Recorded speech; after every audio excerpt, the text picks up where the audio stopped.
Good morning, friends. We welcome you to our channel, Manovijnanam, Dr. D.V. Ramanamurthy, PhD official, powered by Ramadevi Foundation, Hyderabad. మీ బృందాన్ని ఎవరు నడిపిస్తున్నారు? మీరా లేదా మీ ఆందోళన? The power of non-anxious presence, a significant leadership lesson. In every meeting room, every crisis, and every decision, someone lead the room. But here is the real question. Is it you or your anxiety? When pressure builds, your team looks to you not just for answers, but for emotional direction. In this video podcast, we reveal how your calm, not your control, defines your leadership. It's time to take back the reins and lead with presence, not panic. The power of leaders' non-anxious presence. It builds trust, stability, and effective communication. Why a non-anxious presence matters? Yes, it matters much. One, leadership is not just about strategy. It's about energy and emotional tone. In today's high-stress work environments, people look to leaders for emotional cues. And a leader who remains calm inspires confidence and clarity. Let's now look at the key characteristics of non-anxious leader. One, a calm demeanor, composed under pressure. Second, clarity, speaks very clearly and decisively. Third, confidence, projects self-assurance without arrogance. Four, empathy, listen and understands diverse viewpoints. Take, for example, Angela Merkel from former Chancellor of Germany was renowned for her calm and matured approach during the 2008 financial crisis and refugee crisis. So then, what are the benefits to the team and the organization? Yes, there are significant benefits. One, reduced stress, decreases emotional reactivity. Second, increased trust, builds psychological safety. Third, improved decisions, less impulsivity and more clarity. And four, better team cohesion, strengthens unity and resilience. So now, developing a non-anxious presence is about all self-awareness.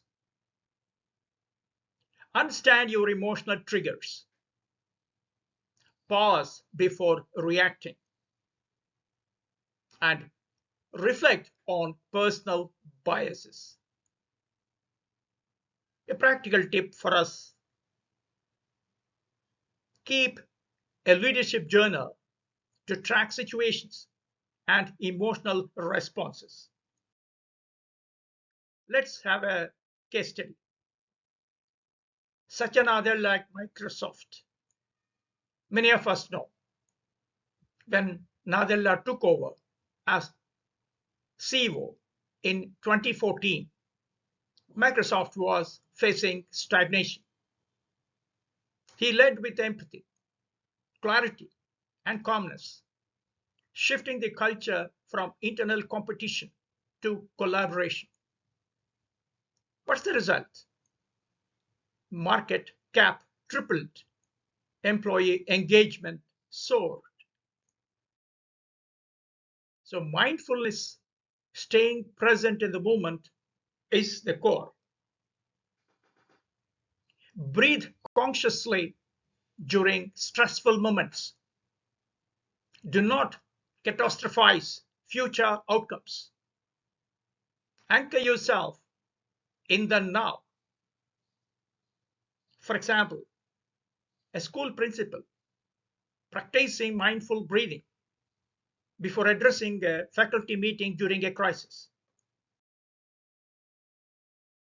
Communication. Listen actively and respond thoughtfully is the golden rule.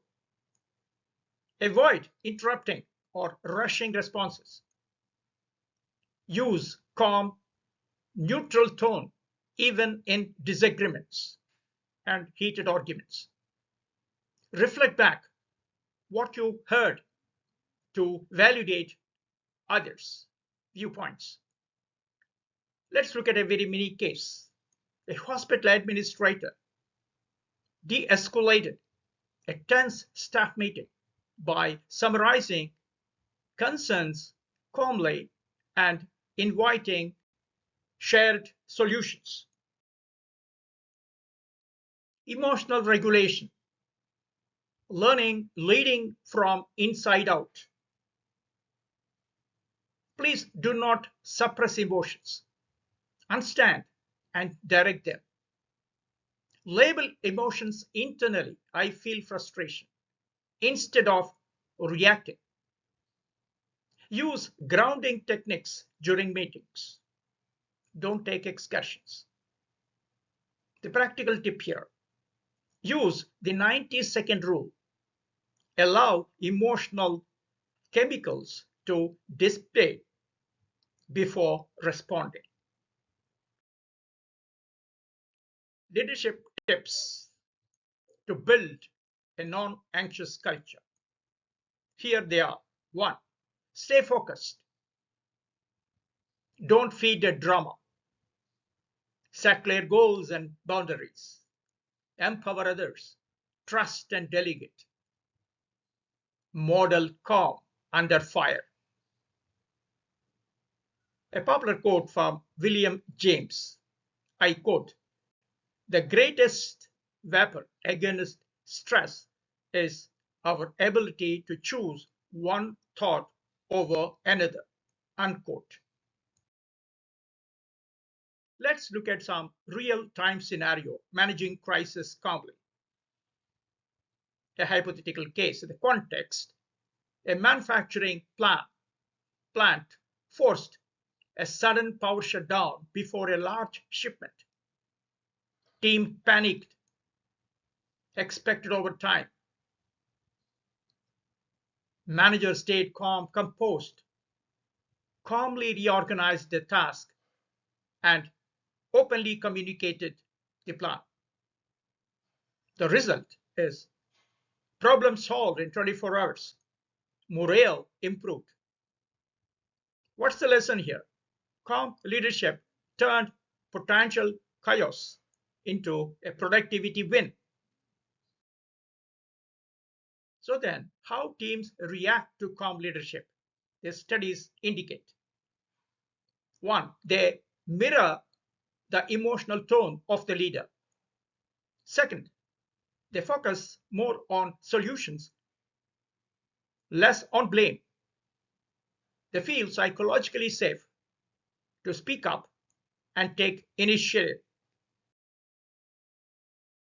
So, what are then the tools and habits to cultivate this non-anxious presence? Here they are. 1. Daily mindfulness or prayer practice. Second, regular reflective journaling. Third, constructive feedback from a coach or a mentor. 4. Scheduled pause time during the day. Here are some common mistakes to avoid. The warning signal, the red flags. 1. Faking calmness. Team can detect inauthenticity minded. Second, avoid conflict altogether. Third, over explaining or micromanaging in anxiety. So the valid tip here is non anxious does not mean passive, it means intentional. Let's summarize what we have learned.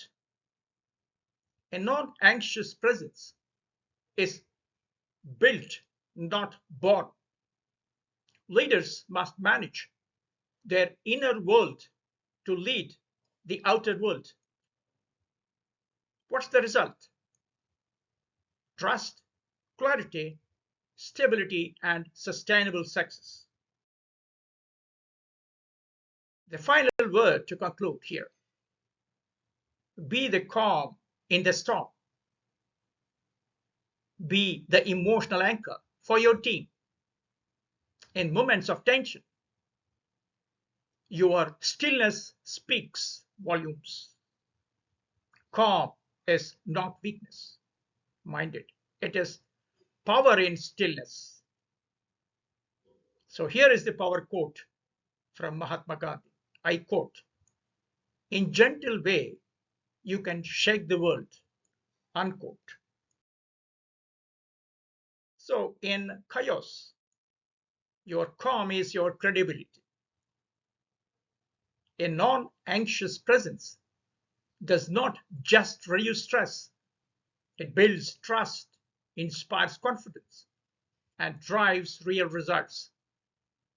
So, my dear friends, ask yourself again, who is really leading your team?